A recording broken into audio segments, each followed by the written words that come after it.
સતગુરુ ભગવાન કી જય, સનાતન ધર્મની જય। દિલ ખોલીને દેખો દીદાર, કાયા ભીતર ખોજ કરી, ઈરે કેરામાં સાસા મોતી નીપજે, નાભી કમળથી દોર સલત। આ શબ્દ કહે છે કે આપણી ભીતર દેખો, પોતાની અંદર ઉતરો અને આની ખોજ કરો। ખોજ કરો તો ઈ કેરામાં સાસા મોતી નીપજે છે। હવે મોતી એટલે શું અને કેરો એટલે શું? અને નાભી કમળથી દોર સલત એટલે દોર એટલે શું? હવે નાભી કમળની દોર એટલે આપણા નાભી કમળથી જે સૂક્ષ્મણાનો પ્રવાહ છે, એ જે પ્રવાહ અખંડ ચાલે છે એને એક દોરને ધારા કહેવામાં આવે છે। તો એ ધારાને પકડી અને બ્રહ્મરંભ સુધી પહોંચાય છે, તો બ્રહ્મરંભ એને એક કેરો પણ કહેવામાં આવે છે। આ કળસંગ બાપુ આ બ્રહ્મરંભને સહસ્ત્રા ચક્રને પણ એક કેરો ગણે છે અને એની અંદર જે બ્રહ્મરૂપી તત્વ જે મોતી પાકે છે આપણા ભજન દ્વારા, એનો જે અનુભવ થાય છે, એ મોતીને ખોજ કરવાનું કહેશે કે દિલ ખોલીને દેખો દીદાર, કાયા ભીતર ખોજો। કે આ ધારા સાથે ઉપર ચડીએ તો એક કેરો મળે છે અને આ કેરો એ બ્રહ્મરંભ રૂપી રસનો ભરેલો છે। અને સાસા મોતી એટલે આધ્યાત્મિકના મોતી, સાસા મોતી એટલે હરિદર્શન રૂપી મોતી। સાધકને જે કંઈ અનુભવ થાય છે એ અનુભવને પણ મોતી કહેવામાં આવે છે। અને એ જે અનુભવ થાય છે એ બ્રહ્મરંભમાંથી થાય છે અને ત્રિકોણીમાં આપણને જોવાય છે। સીધા આકાશમાં આપણે આનો અનુભવ થાય છે। તો મોતીરૂપી હરિદર્શન પણ આપણને ત્યાં થાય છે। તો આ બધું આપણી ભીતર આપણે ખોજ કરવાની છે। તે આધ્યાત્મિકના અનેક રહસ્યમય મોતી આપણા શરીરની અંદરથી જોવા મળે છે। અને જે કાંઈ અનુભવ થાય છે, જે કંઈ સિદ્ધ કરવું છે, એ શરીર દ્વારા જ થાય છે। એટલે આધ્યાત્મિકની દૃષ્ટિએ આ શરીર એક ઉચ્ચ કોટીનું એક યંત્ર પણ છે। અને આધ્યાત્મિકની દૃષ્ટિએ આ દેહ છે એક રહસ્યમૂળ એક મોટી ખાણ છે। આમાં સાસા મોતી નીપજે છે એ આ દેહમાંથી જ નીપજશે। તો મોતી એટલે આધ્યાત્મિક મોતી, આધ્યાત્મિકની અનુભૂતિ થાય છે। ત્રિવેણી એટલે આજ્ઞાચક્ર, અને આજ્ઞાચક્રને ત્રિવેણી કહેવામાં આવે છે।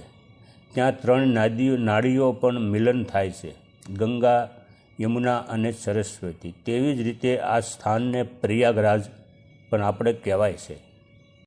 એટલે કે ઈંગલા, પિંગલા અને સૂક્ષ્મણા, આ ત્રણનો પ્રવાહ ત્યાં ભેગો થાય છે, એને આપણે ત્રિવેણી કહેવાય છે।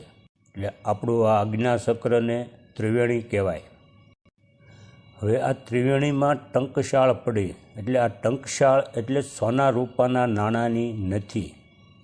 તો આ ટંકશાળમાં હરિદર્શન રૂપી નાણું પાકે છે અને આ આધ્યાત્મિકની ટંકશાળ છે। અને આ ટંકશાળમાં શુદ્ધ આત્માનું નાણું પાકે છે। અને સાસા મોતી એટલે આધ્યાત્મિકની દૃષ્ટિએ આત્માનું નાણું એટલે આપણને આત્માનું જ્ઞાન પ્રાપ્ત થાય છે, અનેક સિદ્ધિઓ પ્રાપ્ત થાય છે, સિદ્ધ પણ થાય છે। વસનરૂપી શાન પણ આપણને ત્યાં જ સમજાય છે। અને ઓહમ સોહમ રૂપી શબ્દ પણ ત્યાં જ આવે છે। આને જ ત્રિવેણી પણ કહેવાય છે। પ્રેમ પૂતળી એટલે સૂક્ષ્મણા માર્ગે ઉપર ચડેલો કુંડલીનો પ્રવાહ। અને આ પ્રેમ પૂતળી જ્યારે અધર ઝરૂખે પહોંચે છે ત્યારે આ બધા આપણને અનુભવ થાય છે। આ પ્રેમ પૂતળી એટલે હીરા માણેકથી જડેલી। હીરા માણેક એટલે શું? પ્રેમ પૂતળી એટલે સૂક્ષ્મણાનો પ્રવાહ છે અને આધ્યાત્મિકની દૃષ્ટિએ કુંડલીનો પ્રવાહ પણ કહેવાય છે। અને જ્યારે આ અધર ચડે છે ત્યારે જે આપણને અનુભવ થાય છે અને હીરા માણેક એને કહેવાય છે કે જ્ઞાનથી ભરેલું હોય એને પણ હીરો કહેવાય છે।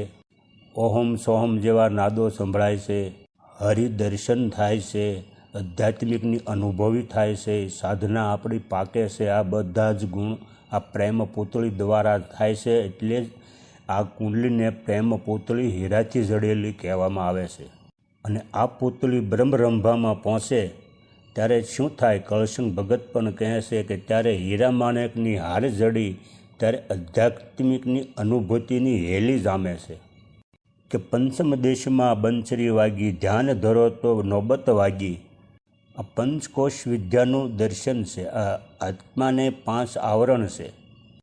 પંચમ દેશમાં બંસરી વાગી. પંચમ દેશ એટલે અન્નમય કોશ, આનંદમય કોશ, મનોમય કોશ, વિજ્ઞાનમય કોશ, પ્રાણમય કોશ. આ જે પંચકોશ છે એને પંચમ દેશ કહેવાય છે. અને આનંદમય કોશ જે છે એને ભગત પંચમ દેશ પણ કહે છે. અને સુરતા પંચમ દેશમાં પહોંચે ત્યારે બંસીના નાદ સંભળાય છે.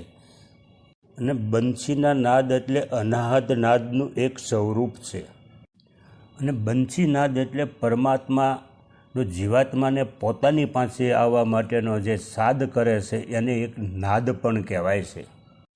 પરમાત્મા પોતાના સખા જીવને પોતાની પાસે આવવા સાદ કરે છે. આ સાદને બંસીનાદ રૂપે સંભળાય છે. અને કૃષ્ણ પરમાત્માની પણ બંસી વાગે છે. એટલે જ ગોપીઓ જીવો બધું જ બંધુ પડતું મૂકીને કૃષ્ણ પરમાત્માને મળવા દોડે છે. આ પંચમ દેશ છે. આ આનંદમય કોશની અનુભૂતિ કહેવાય છે. સતગુરુ ભગવાન કી જય, સનાતન ધર્મની જય.